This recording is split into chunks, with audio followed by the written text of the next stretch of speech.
am Ging. I'm Kat. And I'm Pao. And you're listening to the 1% Marites here in Sydney. Your number one source of chismis, word spreading! Ang saya. Kasi nga yung mga inner child natin. Nag-jumble. Oo, sila pala yung nag-host ng podcast ngayon. Ganito pala yung feeling pag nag-teleport ka sa inner child mo. Bumabalik ka sa pagkabata. Nga eh. Alright, so welcome to another episode of the 1% Marites. So ngayon, meron kaming another topic and it's gonna be fun, it's gonna be wild. And Pa will tell us, ano ba yung topic natin ngayon? Okay guys, ang topic natin for today is all about our inner child. O diba? Wow. Totoo ba yung wow na yun? Parang ang profound, inner child. Ano bang ibig sabihin yan? Ano ba ibig sabihin ng inner child? So, inner child is Ging. Ikaw sumagot. Nilagyan nyo ba yung sagot dito? Wala yung sagot dito. Ano ba? Pwede ulitin nyo. Nagko-question, answer kayo. Wala namang sagot dito sa word sheet. What is inner child? So before we get into the juicy part, kailangan maintindihan natin, ano ba yung inner child na yan? Okay, so para sa mga kumarites natin na nakikinig ngayon, I will give you a very brief description and I'm gonna read it because I really don't want to get this wrong. Kasi ang inner child, you will hear that in psychological conversations, yung mga concepts, okay? So ito yung sabi ni AI sa Google. The inner child is a psychological concept that refers to the childlike aspects of a person's personality and emotions. It's a metaphor for the younger parts of ourselves that can surface when we experience stressful or traumatic situations. The inner child is a representation of childhood experiences and how they can impact a person's life today. Some situations that can cause a wounded inner child include physical abuse, emotional neglect, or relatively small hurts like not getting a toy. Yon, medyo mahaba, but I love how they described it because lahat talaga tayo, 'di ba? Parang feeling mo may childlike personality na nandun pa din kahit na adults na tayo ngayon. Meron pa dito, oh. The inner child can influence how people think and react as adults. Diba? True. Unresolved childhood wounds can manifest as. True. Sa madaling salita, inner child is the childlike, usually hidden part of a person's personality, no? So, this affects yung adulthood mo. Kung ano ka ngayon. It depends kung masayahin ka ba nung bata ka, you had traumas, fear. So, those experiences are the things that built your personality na nung matanda ka na. Yan. And lalo na ngayon na adults tayo, hindi talaga may iwasan na we encounter very stressful situations, whether it's at work or with your relationships, your living situation. And last week, we were driving and while we were in the car, napag-usapan namin na bakit nga ba tayo na natitrigger ng sobra? And minsan, pag natitrigger tayo, kunyari, si Pao, she's at work and then may nangyari, she's being asked to complete a task kahit hindi naman niya alam gawin yung task na yon, it's not part of her job. Tapos na-trigger siya. Pero minsan, di ba, yung reaction mo parang medyo exaggerated na parang nasa boiling point ka and you cannot really explain bakit ganun ka mag-react dun sa situation na yun. So sabi ko, nako, baka may kinalaman sa inner child. Totoo yan. Hindi mo rin ma-explain minsan bakit ganun yung way na nafe-feel mo, 'di ba? Parang there's something na pinanghuhugutan. When you think about it, parang mababaw lang naman. Pero naiinis ka pa rin or sobrang triggered ka dun sa nangyari. Pero baka mababaw sa iba. Para sa iba, pag kinuwento mo, kunyari kinuwento mo sa friend mo yung nangyari sa'yo sa work, tapos sasabihin ng friend mo, ay, yun lang, na-triggered ka. Pero para sa'yo, you were very significant about it. Exactly. So, to understand that question or that experience a little bit better, can you tell us some of your earliest childhood memories ko? Well, yung pinaka-early na natatandaan ko was way back when I was maybe around 6 or 7 years old. Doon time na yon. So, nung time na yon sobra akong parang hindi ka pa nahihiya, napaka-carefree mo, yung maglalaro ka lang. Tapos, Hindi mo na iniisip kung ano ba itsura mo, uhugin ka ba or ano, walang ganun eh. Wala kang pampaki nun eh. 'Di ba? Basta nag-e-enjoy ka, may bago kang laruan, masaya ka na. Ayun. And then, nung mga time na yon, ang natatandaan ko, palagi ako lumalabas ng bahay. Tapos, may oras lang yun eh. Kunwari, let's say mga 11 a.m. or 12 noon, yan lalabas ako ng bahay. Tapos, hindi ko matandaan kung sino yung kalaro ko nung time na yun. Basta mga ganong age, mga 6 or 7. Tapos galit na galit yung tatay ko. Sisigaw na yan, nahanapin ako kasi kakain na. Tapos yung tawag pa ng tatay ko sa akin, yung buong pangalan ko, no? Maliban na lang sa last name. Mary Pauline! Pero hindi po ako Pauline kasi ano lang iba lang yung Yung accent. accent ng dad mo. Oo, may accent. Ayun, Mary Pauline! Asan ka na? Ayan. Tapos tatakbo na kami niyan sa loob. Kakain na. Kasi ganun. Tapos, syempre, nung bata ka, di ba, may nap time pa yan eh. Kung pag naglalaro ka sa labas, ganun din, natawagin ka din. So, ayun, yun yung tatandaan ko. And may mga bagay din na, ang daming bawal. Ang daming bawal. Like, kunwari, manunood ka ng TV. Like, pagkagising sa umaga, gusto mo kasi, like, alas 8, ano bang palabas nun? Ghost Fighter, di ba? Napanood natin yan. Gusto mo nang mapanood, kaya lang hindi pwede, papagalitan ka kasi maaga pa.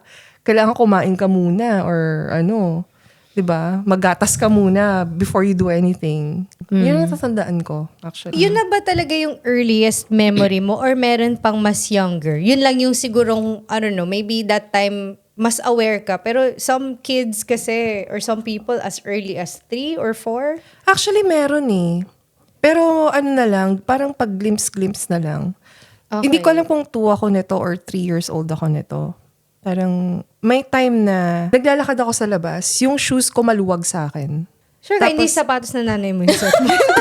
Kasi minsan yung ganun, di ba? Sa tatay. Kasi Or sa daddy mo. Yung mga photos ko nung mga around 8 ako or 9, nasusuot ko na siya eh. Siguro or hindi, mga 6 or 7 nga ako. Nasusuot ko na yon. Yung red na Adidas na may Velcro pa yon, yung nai-imagine ko. Tama ba? Oo, yun nga yun. Natandaan ko siya. Red siya. Wow, butis pa siya. Pero nung time na yon, masikip na siya sa akin, 6 or 7. Pero nung 3 years old ako, maluwag siya. So, naglalakad ako sa labas. And then, yung kapitbahay pa namin nun yung best friend ko. Naalala ko nun, nag-aabang ako sa labas para lumabas siya. Anong name ng best friend mo? Shout out mo. Soniel. Ay, Soniel! Ako natatandaan mo pa ako. Pero yeah, we're friends nung mga way back 1994, 1995, ganyan. O, di ba? Alam niyo ng edad ko. Oh my God. Okay lang yan. Si Soniel. Ayun. Tapos, naalala ko yung cousin ko. Pinipicturean ako. Nung time na yun. And then, may photo nga ako nun. So, nakakatuwa. So, okay. I think it's nice na may awareness ka na at that age. And I think for a lot of us, kasi ako din at that age, may awareness na ako. Ikaw ba, Ging? Ata, sa akin, may naalala na ako nung, kinder. Pero yun nga, like, sabi ni Pao, pero parang glimpse na lang, hindi mo na maalala. But, ang weird kasi, yung nung bata ka, ang mas naalala mo yung na-traumatize ka. Alam mo yun? Kayo ba may ganun na nangyari sa'yo? Yun yung ang clear. Alam mo, natatandaan mo na ito yung nangyari sa'yo. Bata ka pa lang nun, ha? Para kasing yan ni-stamp ka na nasaktan ka nung time na yun, kaya hindi mo siya makakalimutan. Feeling ko parang ganun yan eh.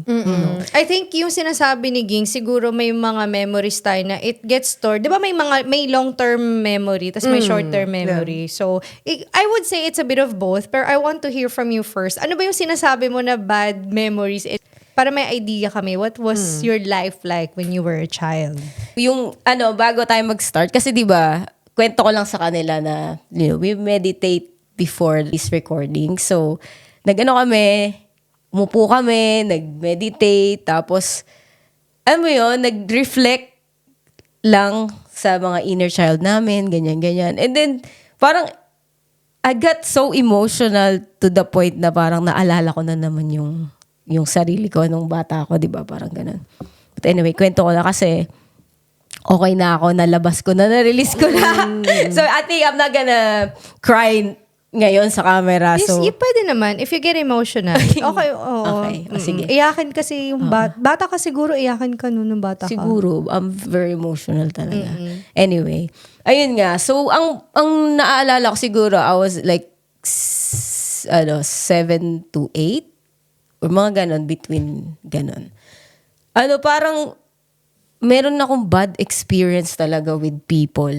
Alam mo yun, yung parang, bata ako, like, ang daming nambubuli. Ewan ko, but, yun nga, parang, they take advantage of you na bata ka lang, hindi ka makakaganti, or hindi mo magagawa yung ginagawa nila. Parang ganon. At this experience na, yung, ninanakawan kami. Isa pa doon na lalaki na parang, alam mo, pag dumaan, nandudura. Every time na dumadaan siya doon sa bahay namin. So, for me, at the same time, galit ako. Inside na parang, bakit ganito yung tao na to? Like, hindi ba niya alam yung ginagawa niya na bastos yun? Tapos, ayun, hanggang sa, ang dami kong experience na, yun nga, ninanakaw kung ani gamit ko na may bike ako, alam mo yun. Hindi ko na mention, but naaalala ko pa rin kung sino. O sino nga? Alam mo yun? Naalala ko pa rin talaga. Gusto ko malaman. Para tatawagan natin siya na pakibalik na yung bike. Wala na. Agnas na yung bike mo. Oo. Gulong na lang or... Yung talaga, ang weird. Ang weird talaga nung experience ko nung bata ako. So, ayun, parang hanggang ngayon siguro, yun ako na parang every time na may kinukuha sa akin or talagang medyo protective ako. Na kahit bagay, or siguro ganun din ako sa friends ko.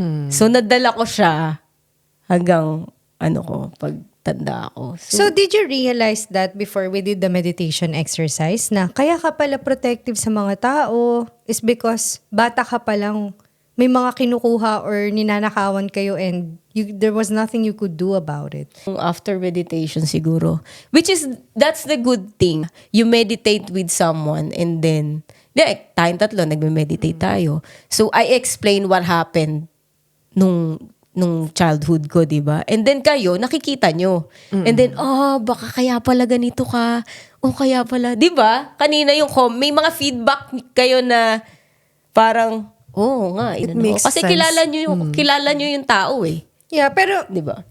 just to correct, because we're not experts. Oo. And yung meditation na sinasabi ni Ging kanina, it's a guided meditation and I would say it's may pagka-hypnosis kasi kapag guided meditation siya, may prompts sa'yo yung nagli-lead ng meditation so that you can actually understand and go into that inner world or to actually Yes. access yung inner child. So kami ni Pao, we were just asking you questions na, baka kaya ka ganyan because maybe it's something to do with what happened. So, we also don't want to pretend like we know Oo the experience. naman. So, it's, kasi, di ba, siging lang naman yung makakapagsabi. Nagtatanong lang naman Yeah. tayo. Oo.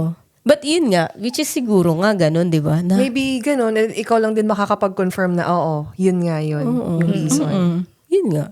Ganun. Yeah, I got emotional kanina, pero I'm okay now. So, yeah. Okay din yun nag-meditate ka. Parang nare-release yung mo. Yung... Tension. Oo, yung tension. And then you feel great after.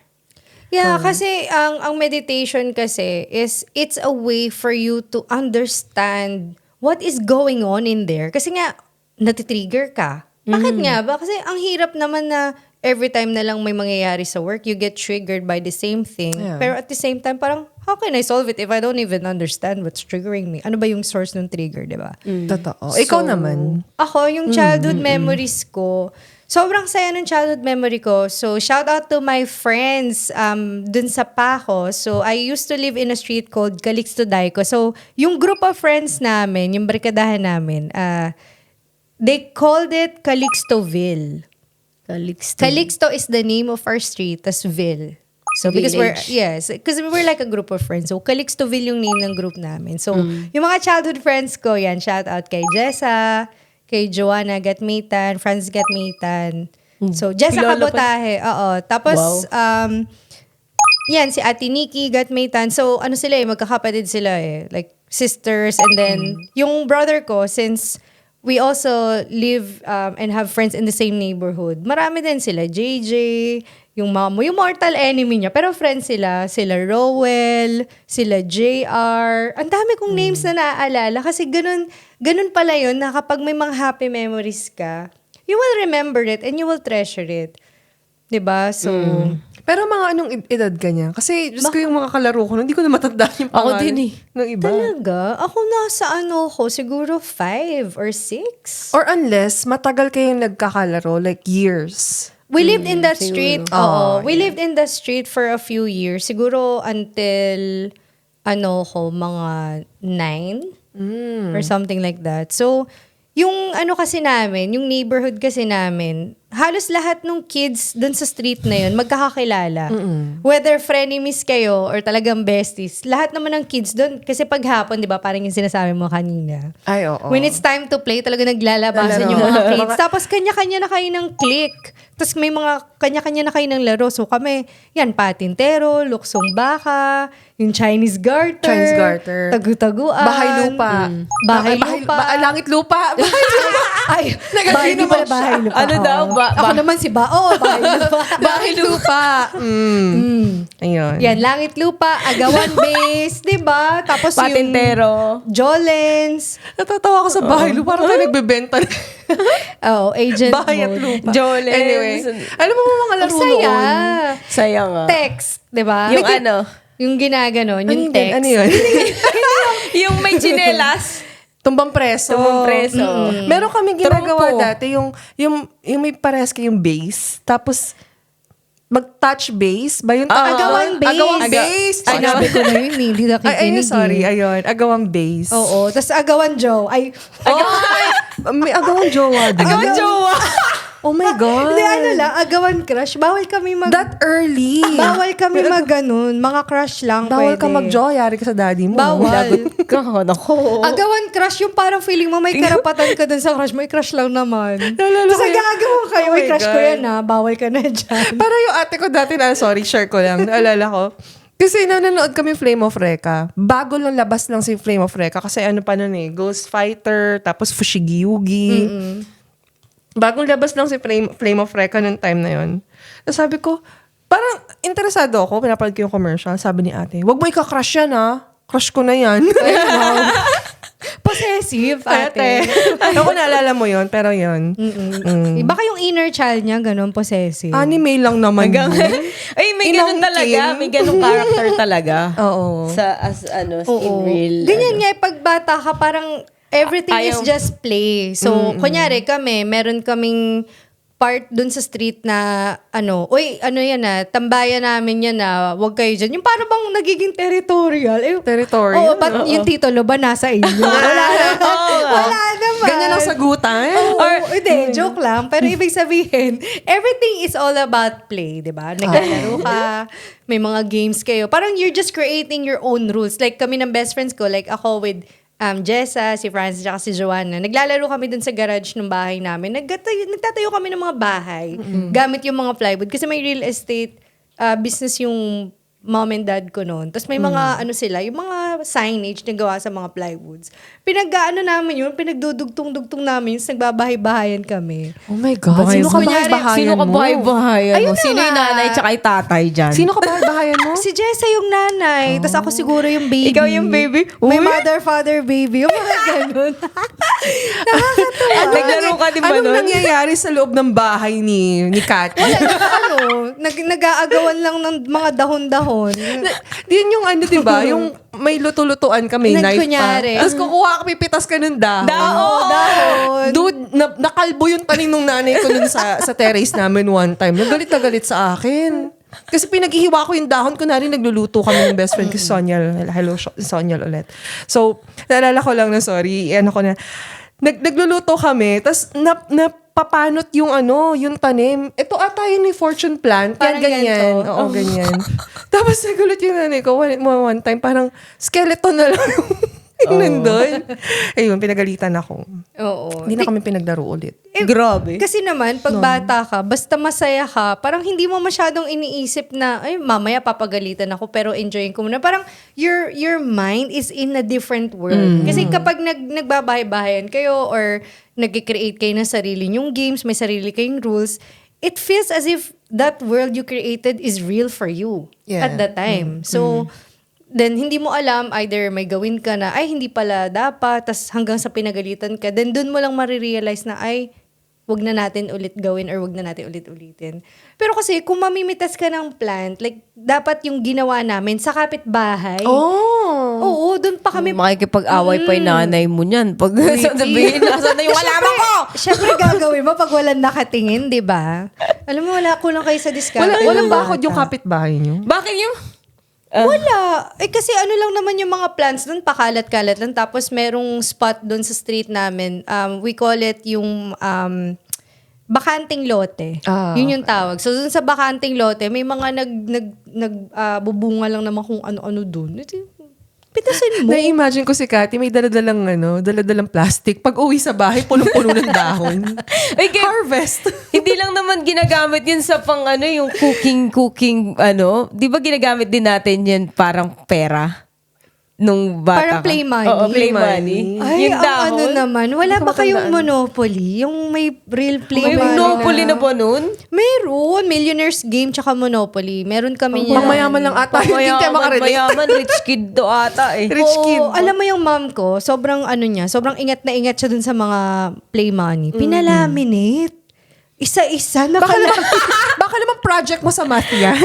Kasi nalala ko may ganun may project sa school, tapos kailangan play money. Girl, hindi. Ganun lang talaga yung mom ko na sobrang, siguro, Ayaw niya nang ingat na bumili ingat ng niya iba. Na, oo, ayaw Ba? niya nang masira. Kasi yung play money, the more you use it, nagka-crumple, napupunit. So, girl, pinalaminate lahat ng play money. Diyos ko. Yung si tita, ganun ka-importante ang pera sa kanya. Yeah, she kind of took the fun out of it. Kasi parang feeling ko, hindi yung real pera yung hawak ko. Plastic lang. Plus, kasi nakalaminate na eh. So, Oh my God. yun. Pero yun, isa yun sa mga games na naalala ko na I play with my friends. Pero, mas na-enjoy ko talaga yung nagiging creative lang kayo. Like yung mga hindi fancy or walang mga toys involved, ganyan. So, even, I remember, dun sa bakanting lote na sinasabi ko, next to it, may malaking, puno ng alateris or something. It's like this small red like cherry. fruit. It's kinda, wala, hindi, pangmayaman ng cherry.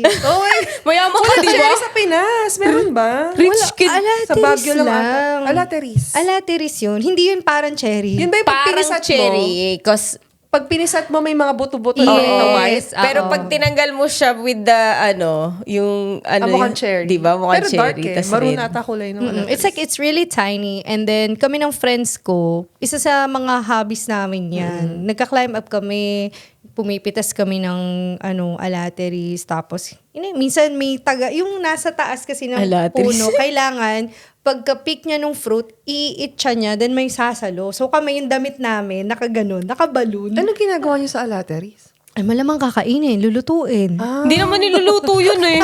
Baliw.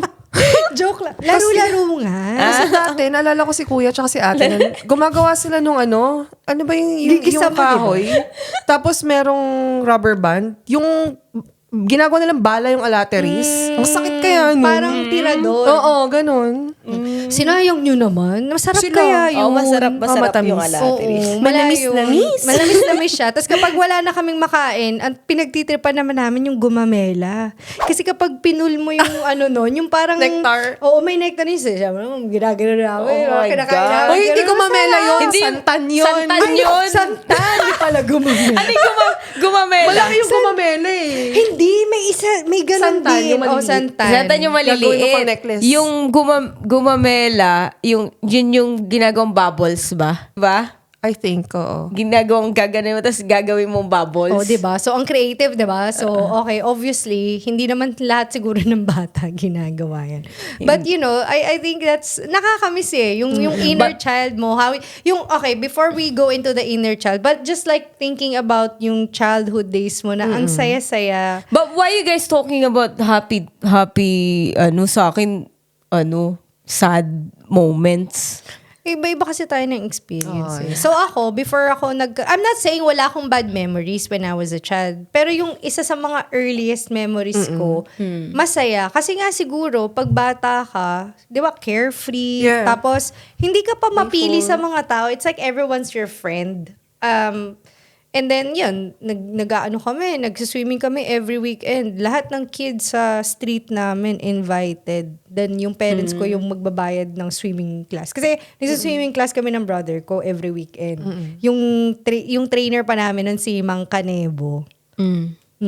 Mang Kanebo. Mang Kanebo yung name Kanebo niya. yung name. Kanebo, oo. Akala Tapos, ko Mang Kanebo yung pumpa. si Mang Kanebo yung ano namin, swimming instructor. Tapos naalala ko lang every weekend, yun, maglalakad kami going to this place, magsiswimming. Tapos may dala-dala kaming food. Kasi ganun ako pinalaki, yung para bang napaka-generous ba. Parang lahat ng kids, they're not supposed to feed them or hindi naman nila kailangan. But yung parents ko, kasi siguro mapilit ako. Hindi ko alam, hindi ko na maalala yung sinabi Para ko. may kasama ka. Parang ako kasi gusto ko lahat kasama. Gusto ko lahat tayo nag-e-enjoy. Kahit yung mga friends ko na yung parents nila hindi naman afford or walang budget for that. Sabi ko, hindi mami, gusto ko sama sila lahat. So, yun. Spoiled pala to si Cathy. Hindi, joke Spoil lang. yung friends ko. Spoiled yung friends. Spoiled ni Cathy yung friends. Until now naman, nasa-spoil yung friends Spoil niya. yung friends ko. Yeah. Ewan ko ba. May naalala lang ako na ging. May one time, takot ako sa ate ko pala. Ito, share ko sa inyo. Mas takot ako kay ate kaysa sa mom and dad ko. Bakit? Lagot ka, itatag ko si ate mo. Oh, te, love you. Sorry. Anyway, Sorry in advance. iaano kita, ilalaglag kita.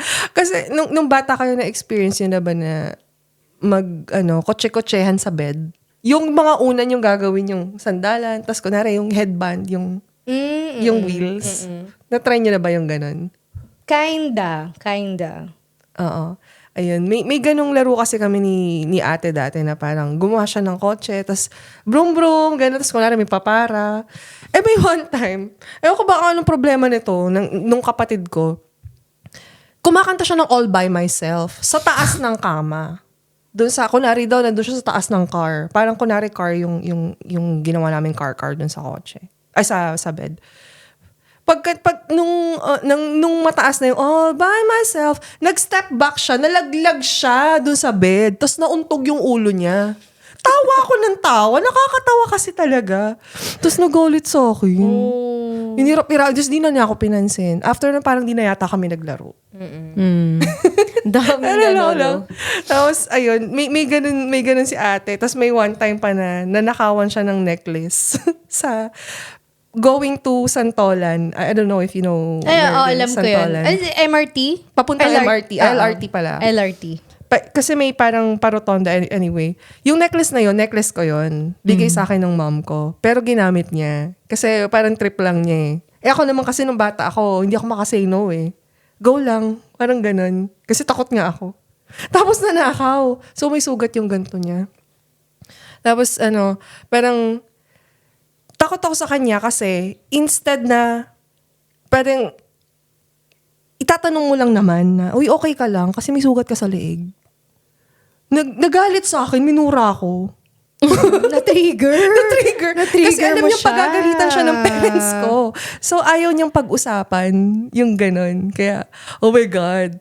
So, yun. Yun lang naman. Daming memories, no? Naalala pa niya kaya yan? Yun lang yung mga bad na, kasi sabi nga ni Ging kanina, nag-share siya ng mga fear niya nung bata siya. Bad Ako din. more on, sorry ate, we're okay.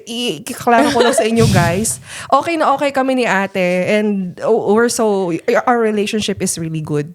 Right now. Yung mga times lang na yun, syempre, mga ano pa tayo hindi pa tayo immature pa tayo ng time na yun. Pero yun lang, na-share ko lang na takot ako sa kapatid ko more than anyone else in the world. Ikaw, Wow, Ging. grabe. Kanino ka takot? Takot ako kay mami. Siyempre, naalala ko, share ko yung story. Kilala niyo si Alfie, di ba? Oo naman. And yung, nung bata ako, di ba, kinuwento ko sa inyo na nakawan ako ng bike. Di ba? Yung bike na yon, yun yung nilalaro namin ni Alfie. Lagi ako yung nagdadrive. Kasi sa akin di ba ganun yun? Pag ikaw yung may-ari, ikaw lagi Ikaw magbabike. ikaw magbabike, ikaw yung magdadrive. Tas Aangkas lang. Oo, may aangkas lang sa'yo. So one time, inangkas ko si Alfie sa likod. The drive ko, happy, ganyan. Tapos, alam mo, maya-maya, sumigaw siya. Sabi niya, talagang yung sigaw niya parang talagang magtutuwad kami, yung gano'n na nagulat ako. Yung pala, yung daliri niya sa paa napunta dun sa plate nung gulong? bike. Oh my God. Alam mo yung pinaka-plate ng bike? Yung chain, kung O saan nakaikot yung chain. doon sa likod, di ba? Tapos naipit na putol yung niya. Oh my yung God. daliri. Oh my God. Oo. Sakit. Kung titingnan niyo yung daliri ni Alfie sa papatay na yun. Kasi nga, gumano, no? Pinatay mo. Gumano. Bata ka pa. Murderer. Mamamatay. Hindi, pero siya kasi daliri. yung nun eh. Siya Hindi, yung kasi sumakay nakaangkas siya sa likod. Oo, so baka yung Naipit. tapak niya mali. Ouch.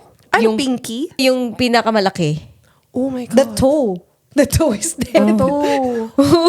The toe is dead. Ayoko na umuwi ng bahay. Natakot ka. Oo. Kasi, alam mo yun, yung, ano pa siguro kami nun, 5 minutes away sa kami sa bukid nagbabay kami Sabi ko, paano kita uwi? Tapos umiiyak siya. Tapos, ayun na, umuwi na kami. Syempre, nalaman ni Mami, nagpanik, alam mo yun, na parang hihimatayin, na, di ba ganun yung mga nanay? Na, ano nangyari sa'yo? Ganyan. Tapos, tatawag tayo ng ambulansya. Sabi niya ganun, tumawag, kahit walang ambulansya, di ba? So, kailangan tricycle, ita-tricycle si Alfie. Tapos, nung afternoon, hindi ako pinasama sa ospital, kinulong ako sa kwarto. Ah. Oo, Bakit? tapos sabi niya, wag kang lalabas dyan, sabi ni Mami. Naalala ko pa, oh my God. Sabi niya, wag kang lalabas dyan hanggat hindi ko sinasabi. Sabi gano'n ni Mami sa kwarto. Yung dulong-dulong kwarto pa na yun, doon pa yung madaming, feeling ko may mumu dun Alam mo yun? Yung parang laging may nagpaparamdam dun sa dulong kwarto na yun. Doon pa niya ako kinulong. Tapos, ayun. Oh my God. Yun yung experience ko na talagang traumatized. Pero pag naaalala ko ngayon, natatawa ako. Alam mo yun? Buti na lang, daliri lang. Kasi hindi mo ikakamatay kung mawalan ka ng daliri, di ba? Pero dude. But yung pain ni Alfie. Pero, naalala ko, hindi niya ako binlame. Kasalanan niya yun Di ba? Na nilagay niya siguro yung paa niya yun. Tapos, nung umuwi na siya from hospital, na siya, saklay, tas nakasimento yung paa. Ay, naka-bandage yung paa niya. Tas yun, laro lang ulit. Ang, Oo. Alam mo, nakakatawa kasi I think one of the things or yung traits natin when we were kids is ang taas ng emotional resilience. Yes. So, napansin ko yan, especially when I babysit. So, I used to babysit yung pamangkin ni Ging, si Antonia, and then I also babysit yung daughter ni Tin, si Hailey. So, Hailey and Antonia, they're like my kids in a way. Like, I just saw them grow up. Tapos nakita ko din sila na how they would interact. Kasi magkaibang personality si Antonia and si Hailey. And when they started becoming playmates, siguro si Antonia was like maybe 4. And then maybe Hailey is... three sila. Yeah, 3 or 4. So, bata pa. Tapos nakikita ko talaga yung isa, kinukurot yung isa naman nagro-roll lang ng eyes kasi hindi ako mag-name drop. Sino ha? Hindi, kaka-name drop mo lang. Hindi ko na in-name drop sino Sino sa kanila. nag-roll? Oo. So yung okay. isa, kunyari, tutusukin ng pen or ng pencil or kukurutin. Salbay. Tapos yung isa naman, ganito, magro-roll ng eyes. Kasi Hindi nga, nasaktan. Hindi nasaktan, pero hindi nagsasalita. Tapos yung isa naman, may gagawin, aasarin yung isa. And then maya-maya, okay na. Naglalaro na naman sila. And then, may something na naman silang pag-aawayan. So sabi ko, I'm confused. Kasi kung ako yon tapos may friend ako na kinurot ako or pinalo ako, I won't talk to you for a year. Oo. Nung bata ka? Hindi, Sana like nga, no? ngayon, in our age now. Oo. Because with adults, I think that's something that we lose over time, yung emotional resilience. Kasi kapag nagkaroon tayo ng argument with someone, a friend or family member, hindi tayo nagkaintindihan, yung usap, yung hindi nyo pag-uusap, pwede talagang umabot ng weeks or months or years. Samantalang yung mga kids, for them, yung pinag-awayan nila, it's real. So, may pinag-awayan sila, nagkasamaan ng loob. Pero maya-maya, bakit ang bilis Oo. ng recovery? Tapos naglalaro sila as if nothing happened. Oh, so hindi pa sila hindi pa sila low awareness pa rin kasi kung ngayon adults na tayo, 'di ba? Mas yung awareness natin, yung thinking natin, ang dami mo nang kayang i-explain. Like, why are you feeling this? Why you Pero at the same feeling that? time, Parang ganun. with kids, ma-hurt man sila, ang bilis mag-bounce back Magpatawad. Ang bilis minsan nga wala namang words na sorry. Basta, maglalaro na lang ulit. I remember kasi ikaw nag-alaga ka nung kay Antonia and Oo, kay, nagbe-babysit kay ako sa kanila. Sa amin naman si Amelia. Well, nasa sila ngayon nasa ibang country sila ngayon. Pero nung kasama ko sila lagi sa house, syempre, bata pasaway, makulit. Pagagalitan ng mommy niya ngayon, no? Minsan, hindi ko lang alam kung kailan to exactly. Pero may times na pinagagalitan, minsan papalo sa puwet, ganyan. Kasi sobrang kulit talaga. Alam mo yung iiyak, tapos tatakbo sa amin. Yan, ganyan ako kay Mary, ganyan. Mommy, ganyan. Parang naghahanap ng kakampi. Tapos maya mag-hug sa mommy niya. Ang bilis, diba? Ang bilis lang, wala mang 1 minute. Parang, na-overcome nila yung, agad-agad. Yung, parang wala silang pagtatampo. Walang sama ng loob. Or kung meron man, ang bilis. Oo. Ang bilis. Mabilis. Meron yun. For a child, I mean, hindi nila ma-explain yung emotions nila. Pero definitely, makikita mo yung face nila, sad, umiiyak. yeah. May reaction, diba? May reaction, yes. May reaction. Pero yun nga, ang bilis ma-overcome. Oo. Na yung Nakakatuwa. lang nila, iiyak lang nila. Tapos no. I wonder kung yung adults kaya ganun din. Sige. Mataas ang resilience, no? Siguro walang mga away-away na Oo. malala. Depende. So, I think, yun nga. I mean, coming back to our topic kasi since, we're talking about inner child, I think it's nice to just go back dun sa mga memories natin. And you just try to understand na who was I before all of these things happened to me. Kasi, okay, balik tayo sa example ng emotional resilience, di ba? Bakit yung mga kids, ang bilis lang talaga nila mag-forgive, ang bilis nilang makag-move on dun sa na-feel nila, and then they're back to doing whatever it was. Naglalaro, kumakanta, sumasayaw, di ba? Somewhere along the way, something happened. And that child or that person made a decision that time na, I will never dance again. I will never sing again. I will never do public speaking again. I will never make friends again. I will never trust another person again. So, yun, I think maybe you have an example. Kasi you don't have to give us yung talagang most traumatic experience, but just give us a time when something happened and then you decided in that moment that you will never risk again, you will never trust another person again. May ganong decisions eh. Actually, nadala ko siya. Nangyayari siya nung bata ka, nangyayari siya ngayong matanda ka na din.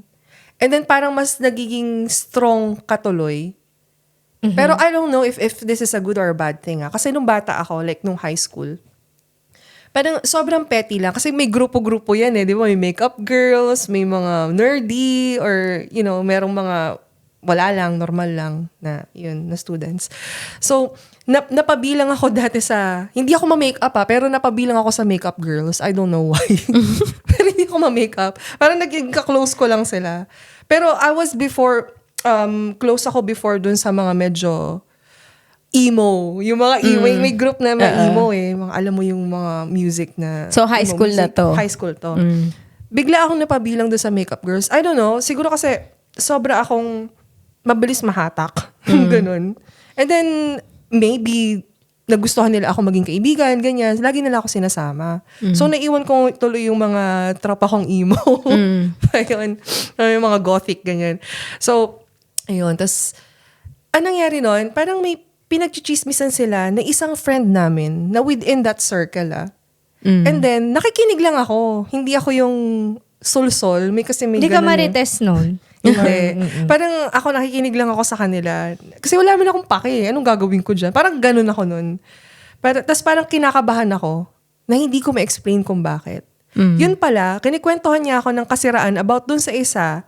Tapos parang sinasabi niya dun sa yung isang friend naman namin, kinikwento, yung pinagkikwentuhan namin nung dalawa. Nung isa namin friend. Kasi parang 5 kami dun eh. So, kunwari, ito ako. Kinikwentuhan ako nito na bad trip siya dito sa isa. Tapos merong isa na spectator na nagkikwento naman dito sa kung sino yung pinagkikwentuhan na, ay, pinagkikwentuhan ka ng mga yun, no? May gano'n. Ayun na, nalaman nung isa na nagkikwento sa akin, yung isa na kaklose din namin. Sa akin nagalit. Siguro, may inis din sa akin yung isa na yung snitch. Iba yung kwento niya. Iba yung namaritas niya dun sa isa na pinag-uusapan, na pinag-chismisan. Ayun, di na niya ako pinansin. Ako pa naman yung tao na sobra akong, pagka naging kaibigan kita, sobra akong attached na sa'yo. Yung ganon, binavalue ko yung friendship. So, ako sobra akong, napa-overthink ako, nalungkot ako, anong ginawa ko. But, tapos parang, sobrang sad ko. Gusto ko siyang i-confront, pero I don't have the strength or the courage for confrontations.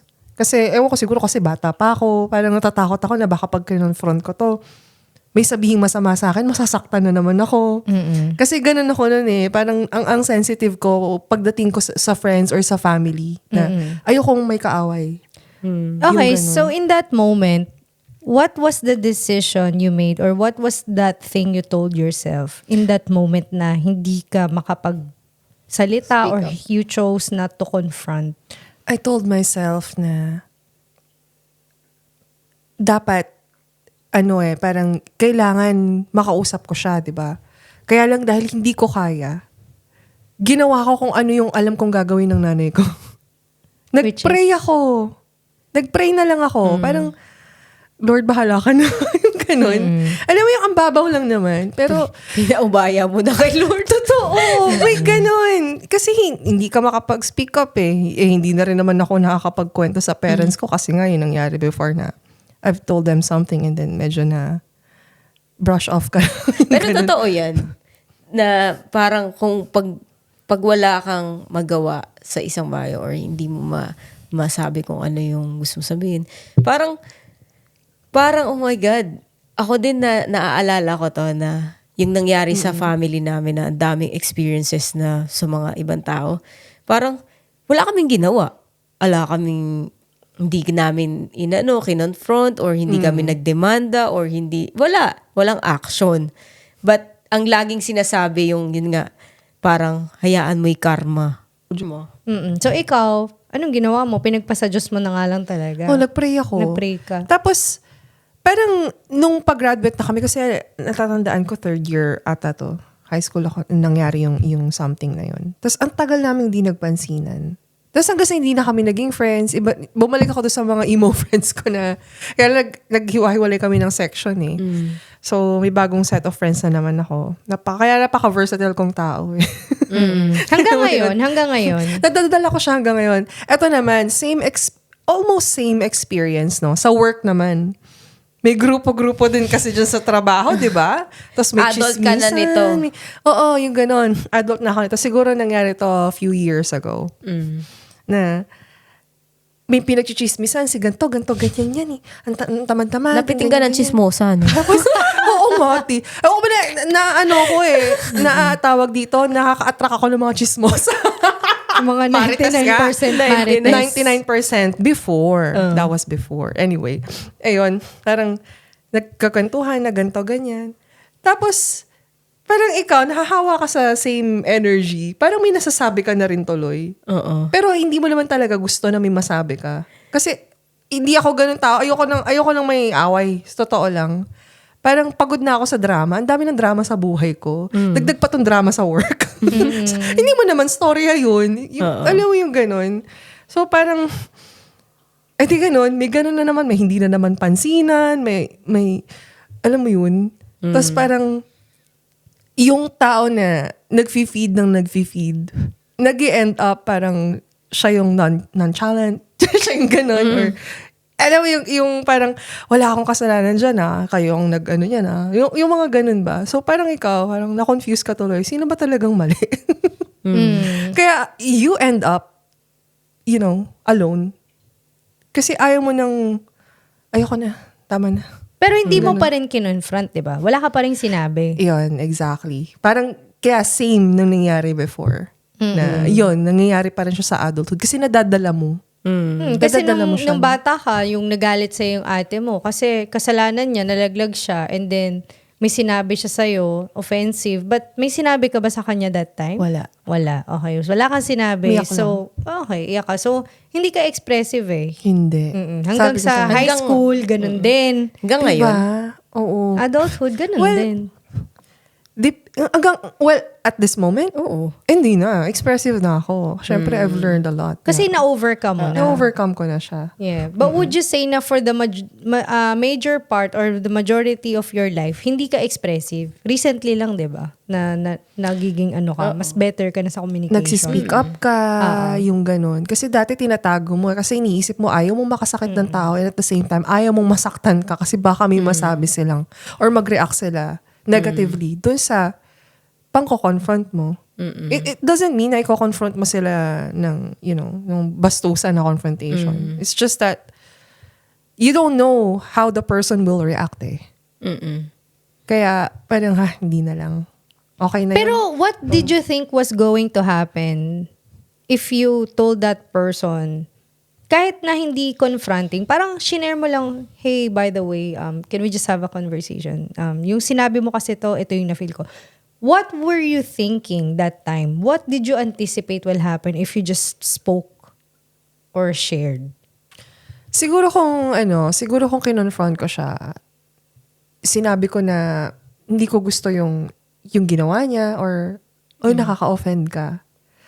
Maybe mas magiging aware yung tao na yun. And I think that awareness would change her attitude or his attitude. Yeah, but And the fact that you didn't say anything, there was something going on in your head. May sinabi ka na pag Yeah. nagsalita ako, ito yung mangyayari. So ano yung speculation mo or yung inanticipate mo na pwedeng mangyari? Yung na-anticipate ko na pwede mangyari, na feeling ko ma-judge ako. Ayun. Ma-judge ako na, ay, ganyan pala siya. Yung ang daming sinasabi or Prangka pala to. masyadong mareklamo. O yun nga, or ang prangka masyado. And Parang kapag ganun. ginudge ka, what will happen next? So kapag na-judge akong ganun, mafe-feel bad ako. And then ma-awkward ako. And then mafe-feel ko na parang, idadrag ko na lang yung sarili ko going to work. Kasi Parang alam ko yung conversation na to. may sama ka ng, may sama ka ng loob, may kasamaan ka ng loob. Kaya parang, Yeah. And, so you'd rather parang keep it to yourself na lang. Ganun. yeah. And did you ever think na siguro applicable to when you were in high school and yung sa workplace na if you were judged and alam mo na hinusgahan ka, there's a risk that you will be alone and you will lose your friends. Correct. Kasi kapag ginudge ka, pwede niyang i-chismis-chismis yan sa kung sinong ka-close niya. And then, huwag mong pansinin yan. Huwag mong batiyan kasi hindi ko batiyan. Yung mga bata, ganun, di ba? So, Ganon din ng bata, do. kasi nangyari din sa akin yan eh. Huwag mong batiyan kasi hindi ko na alam kung ano pinag-uusapan nila. Basta alam ko, hindi nila ako bati. Mag-isa na lang ako. Oh my God. So, nung bata pa lang tayo, ganun na yung pattern eh. Na may kampi-kampihan, no? Di ba? Na, up until now, I mean, pag adults ka, di ba? Ganun pa rin eh. Na parang sa work, ay, alam mo ba, si ganyan. Dapat huwag kang nakikipag-usap sa ganyan. Alam mo Huwag mo yun? kausapin yan kasi bully yan. Oh, may ganun pa rin, no? Hanggang ngayon. Oh my God, that's nangyayari siya. weird. Yeah, kasi, okay, imagine meron tao sa work na nagkukos lagi ng trouble or issue. Okay. Pero, magtataka ka, alam ng lahat na ganun klaseng tao yun, but bakit wala nag-i-speak up? Bakit wala nagsasabi or nagko-confront or nagsasabi sa manager or sa HR? Alam ko yan, may mga ganyan Diba? din akong experience. Yeah. Kasi yung mga taong ganun, hindi naman din natin alam yung history niya, di ba? Maybe she or he got mental issue, alam mo yon. So, nothing you can do about it. Kasi even may sabihin ka or kausapin mo, alam mo yon, hindi na magbabago. Yeah, but all I'm saying is, we see what's happening. But why is it that hayaan mo na yung ibang kawork mo kung wala silang gustong gawin about the situation. But ikaw as a person, aware ka with what's going on, but you're choosing to be a bystander, an Alam ko observer. yung- Hindi ka nag-i-speak up. Kahit na yung nabully ka close mo sa work or yung nabully ka kilala mo, you may have been witnessing it. Nakita mo na may ginawa, may sinabi, but bakit hindi tayo nagsasalita? Kasi- What is going on? Kasi, What is going on? Di ka naman Kasi, pipe, girl, nag-English ka naman. magiging bida-bida ka, girl. Magiging Jollibee ka sa mata ng maraming tao within the yon sa work, within the environment. Kasi eto yan parang kung ikaw naisip mo may something kang sinasabi. For example, ikaw si Marites si 99%, no? Sinasabi ko sa'yo, alam mo, siging ganito, ganyan, ano yun sa trabaho, palautos, ang ganyan. Ikaw, na as a person na bago, na hindi mo alam kung ano yung nangyayari around, paniniwalaan mo ako kasi mas matagal ako nag-work dito Ngayon, gagawin mo, iiwasan mo ngayon siging, di ba? Iiwasan mo ngayon siging. Or, kapag nag-speak up ka sa manager, ay, ganito yung sinasabi nila about kay Ging. Ako, na nag-chismis sa'yo, maiinis ako sa'yo. Di na kita bate. Yeah. So, Kasi, why do you have ulo to, ko, why do you have to tell them? Ano yun? Tapos, madadamay ako kasi ako yung nagsabi sa'yo. Siyempre, malalaman nila saan nanggaling to. yeah. Diba? And then, may fear na kapag nagsalita ako, baka ma-isolate ako. Exactly. Or bago pa lang ako, tapos nag-i-speak up na ako, baka wala nang gusto makipag-friend sa akin. Kasi ay snitch to, or ay ano to, sambongero, Yeah. or madaldal to, or whatever. Tapos paulit-ulit na lang, gano'n na lang. Yeah, so what I'm... Vicious yeah. cycle. Yeah, so I think what I'm trying to say is, we approach situations or we react to circumstances from parang may default mode tayo. Pero saan nanggaling yung default mode na yun, di ba? So, di ba, pinapasakit ko ulit yung ulo niyo. I love it. So, meron tayong way of reacting in a way na default mode. Ibig sabihin, subconsciously, yun na yung paulit-ulit mong ginagawa. Na whenever you see something is wrong, it's happening right in front of you, you choose not to speak up about it. Kasi, naku, madrama yan. Mahirap yan. Wag na lang ako magsalita. Ayoko ma-involve. Already, Sakit sa ulo always. yan. Di ba? So, minsan, magtataka ka na, bakit nga ba ako ganito, di ba? So, for example, ako naman, recently, because I'm trying to work on my leadership skills. And then, pag binibigyan ako ng opportunity to lead, alam mo yung sinasabi ko? I'm not ready. I'm not ready. I don't know what I'm doing. I'm not ready. So, ang default mode ko, kahit nakikitaan nila ako ng potential and then binibigyan nila ako ng opportunity to step up or to lead, ang default mode ko, without even thinking about it, yung reaction ko, I'm not ready. I don't wanna do it. It's not time. Parang ganun. Next week, next month, or get someone else to do it. So, napaisip ko, hala, bakit ako ganun? Bakit ako ganun mag-react? So, yung inner child ko, I remember na when I was growing up, tapos, I was happy where I am. Like, may mga friends ako. And then, one day, sinabi lang sa akin ng mom ko na magmo-move tayo. Lilipat ka na ng school, lilipat ka ng bahay. We're moving from Manila to Pasig. May mga ganong short notice. And then, as a kid, parang feeling ko, but parang wala akong magawa. Tapos nasashock lang ako kasi you're telling me that something needs to happen and then I have no choice Wala about kang it. choice. Oo. Tapos, yun na, since I was a child, di ko naman alam ano nangyayari talaga sa family namin. Wala. Next thing I know, wala na, nagpe-prepare na ako mag-enroll dun sa bagong school, sa international school. Kasi you have to do an entrance exam. Yeah. Kasi medyo iba ang standard ng international school sa atin, di ba? Tapos at the same time, wala akong choice. I had to say goodbye to my childhood friends. Tapos I was the new kid dito sa school. I had to make friends. I felt like I don't belong there. So that time, siguro, naisip ko na parang I don't like when I'm being asked to do something, short notice, tapos parang feeling ko, you're not giving me a choice. May ganong part lang nung psyche ko na natitrigger ako even at my stage, at my adult life right now. Kaya iniiwasan mo siya. Ayaw mo... Kasi I'm not ready. Like, I'm not ready. Na, kasi you're telling me in 3 days, I have to do this thing that I have to lead. Para wait lang. Ayaw mo yung- It's not time. Kasi yung timeline May pressure. Yung parang napapressure ako. Tapos parang feeling ko, wait, hindi pa ito yung time, di ba? Kasi ganun yung nangyayari sa akin nung bata ako. Tapos one day, di ba? O di, okay na ako sa international school. Ang dami ko ng friends. Happy na ako. So iniisip ko, dito ako mag-high school, ganyan-ganyan. Tapos sabi ng mom ko, Kati, you have to get ready. Pupunta na tayo ng Australia. Magmamigrate. Sabi ko, what? What do you mean? Tapos, hindi ako ready. Hindi ako ready. Wait lang. Happy ako dito. Ano nangyayari? Hindi ko naman kasi alam na matagal na pala nalang pinaplano na magmamigrate. But ang issue ko is, bakit ngayon mo lang sinasabi, I feel like I don't have enough time. Or hindi ako ready. So anyway, dinala ako sa Australia. And then, okay na naman. May friends na ako sa Australia. Naka-adjust na ako. And then, sabi naman sa akin, Kati, get ready. Babalik na tayo ng Philippines. Uy ko, ano ba? Akala ko dito ako mag-high school. I'm gonna be with my friends. Nakapili na ako ng college. Mercy College pa yun in Chatswood. Sabi ko, what do you mean? Babalik ako ng Philippines. I'm not ready. Di ba? So, there's like some kind of Napapressure ka kasi Oo. Tapos, syempre, minor ako noon. So, wala naman akong choice. So, whatever my mom says, kailangan ko lang sumunod. And then, yung naging adult ako, parang sinabi ko sa sarili ko na wala na ulit pwedeng makagawa sa akin ito kasi may na ako eh. May awareness na ako, may independence na ako. Pero guess what? When you're doing some kind of leadership training sa work or kung saan man, kapag sinabi sa'yo ng big boss, you have to do this presentation next week because this person is going on leave.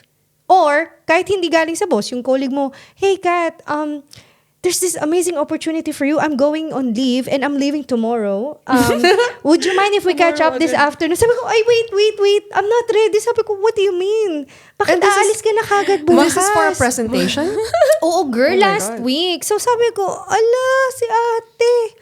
Ngayon lang nag-message sa akin. Kailan ba niya nalaman na magli-leave siya? Bakit ngayon lang nag-reach out? But I've got nothing against the person or the situation. Ang sa akin lang, it was how I'm being about it. How I was reacting. Kasi, alam mo, kung ibang tao yan, they're like, oh yeah, like, sign me up. Gusto ko mag-present. Kasi maganda yan sa personal branding ko sa work. Maganda yung opportunity na I get to work with like the senior Maganda leaders. sa LinkedIn. Pero maganda sa LinkedIn, diba? Pero deep down, gusto ko naman talaga yung opportunity. Pero may nafe-feel ako na, wait, wag ka muna umalis. Kasi hindi enough yung time. Kasi i-explain niya sa akin how does she do the presentations or how does she facilitate and coordinate yung mga content. Tapos sabi ko, 30 minutes na overview and handover. Parang hindi enough time. Tapos next week na pala to, ay hindi ako ready. So what if kung i-shift mo yung mind mo na parang ikaw yung tipo na tao na okay, you always ready. You like spontaneous things. Well, guess what is it possible for you? Well, guess what? Alam mo, sabi ko sa kanya, okay, let's have a chat. Let's do it. At 3 p.m. mag-meeting tayo. Hindi ko naman in-express sa kanya yung na-feel ko internally. Pero just to overcome lang yung ganong reaction ko lagi whenever I'm being given opportunities. Ganun ko siya ganun ko na siya ino-overcome. Kasi if I live life na laging ganun, I'm not ready. Well, When will you be ready? When will you be ready, diba? Kasi yung inner child ko, medyo na siya Tainted siya. She was hurt. Okay. Kasi when those things were happening, hindi naman pinag-uusapan yung magpe-presentation ka lang tapos you had to cover for someone. This is actually me having to say goodbye to my relationships, to my friends. This was me saying goodbye to this future na akala ko mangyayari. Yung dreams mo to go to this college with your best friends, you're gonna have like a great time. Tapos bigla na lang, sorry balik na pala tayo sa Philippines. And then, nasa Philippines ako. I was doing really well. Nag-build ulit ako ng mga cliques ko, ng mga friends ko. And then, I was one of the ones na running for valedictorian dito sa high school na to.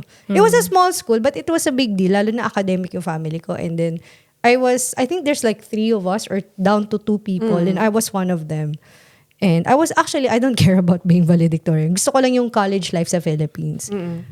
Nako. So, meron kang separation anxiety. Hindi siya separation anxiety. Parang there was just a part of me na ayoko yung binibigla ako sa mga ganyang news.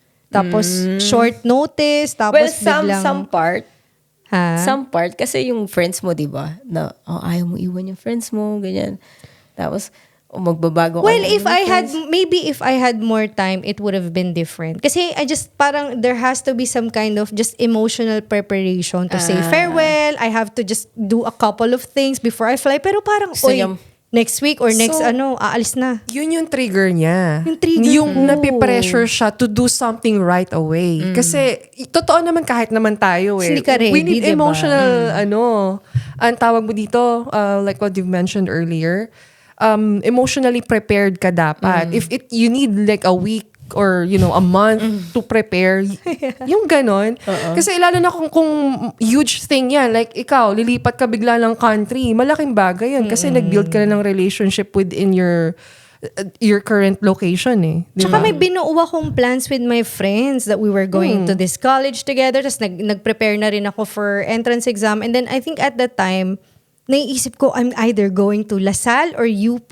Oo. Diba? Ganun na yun. Yung may mga pangarap ka na, tapos biglang, pinatay yung dreams mo, tapos hindi ka makadecide, or wala kang choice in the matter, wala kang say in the matter. Kasi nga, minor ako nun. So, kaya ngayon nadala ko siya sa adulthood. Kaya, kahit na alam kong good opportunity siya for me, kahit alam ko na this could, make or break yung potential promotion, or it can really make me a better leader or a better person. Basta pag ganun, short notice, tas not enough time for me to emotionally prepare, parang gusto ko siyang hindian. Yun. Okay. Wow. Yun yung mga trauma natin, no? Na nadadala hanggang ngayon. Pero, do you think na naka-recover ka na doon sa ganito? Or it's still like a work in progress? I would say it's a work in progress. Kasi definitely, may mga, siguro at a smaller scale, or basta may mga unexpected situations na kapag ganun yung pattern, same na, nandun yun eh, may element of short notice, may element na I'm not ready, may element na, I need time to emotionally prepare. Basta pag may ganong element yung Confidence isang mo. situation, it's like I don't wanna step into my greatness. I don't wanna do this leadership thing anymore. Bigyan nyo na lang sa iba. ayoko na, kayo na lang. Pressure. The Oo. pressure is Oo, the Sabi mo na pressure lang- is real. Sabihin mo na lang, I don't feel any pressure right now. Or like, I don't feel pala. I don't want to feel any pressure right now. Pressure them, not me. For my family. Sa akin, sa work, ganyan din ako eh. Like, lagi yung pressure sa akin. Kasi ako yung parang bata. Tsaka they're investing sa mga bata eh. Talagang, they give you the opportunity. Well, before, I feel like I don't have the opportunity to step up dun sa company. So parang sa akin naman, parang nung yung yung mindset ko na I'll just let it, kung ano mangyari sa akin sa company, okay lang, parang ganun. Anyway, yung dito na, yung opportunity naman na dumadating sa akin, parang ang dami, sunod-sunod. So may pressure din dun eh, na parang tatanggapin ko ba or si Cathy kasi siya parang ayaw niya eh, nire-resist niya lahat ng opportunity. Well, hindi naman sa nire-resist but she's not ready. Yeah, it's Hindi just not happening in the timeline na ini-expect ko. Hindi lang siyang ready. Sa akin, ako naman, opposite. Parang kahit hindi ako ready, kaya grab it. Alam mo yun? Give it to me. Alam mo yun? Parang ganun ako mag-isip eh na, okay, I wanna grow. I wanna learn more about this industry. Alam mo yun? Alam mo yun? Eventually, parang mas nagiging prepared ka, mas nagiging ready ka. Kasi nakikilala mo din yung sarili mo na maybe they giving it to you because you're worth it, alam mo You're yun? trustworthy. Or nakikita nila yung potential mo. Kasi siguro yung mga leaders, nakikita nila na may potential to. So, you don't have to be ready to take on this opportunity kasi i-guide ka naman eh. Isusupport ka naman nila. It's not like, Ging, go figure this out. Paano kung ganun? Ayun lang, mag-speak up ka. Na-joke lang. balik tayo sa mag-speak up ka kasi Naalala ko yung nakaka-resonate ako doon kay Ging. Kasi like, di ba nga nakwento ko sa inyo, guys, na bago lang ako sa work ko ngayon. And ganun din, like, yung mga opportunities binibigay lang ng binibigay din. The thing is, bago ka, you don't know anything, you have to do something or para matuto ka. Alam mo yung ganun. And then, hindi mo maiiwasan na, oh my God, sobra kang na-overwhelm. Pero you have to, you have to figure this out. Yung ganun. May trigger ba dyan? May emotional trigger ka pa dyan when you feel like you have to figure this out alone? Oo. Anong trigger mo? Childhood, from my childhood. Could be. But it's just like, do you get triggered by that? When they tell you, oh, Pao, go do this, bahala ka, figure it out. I think so. Eto, share ko lang sa inyo, guys. Every 25th kasi ng December, reunion yan ng family. 'Di ba?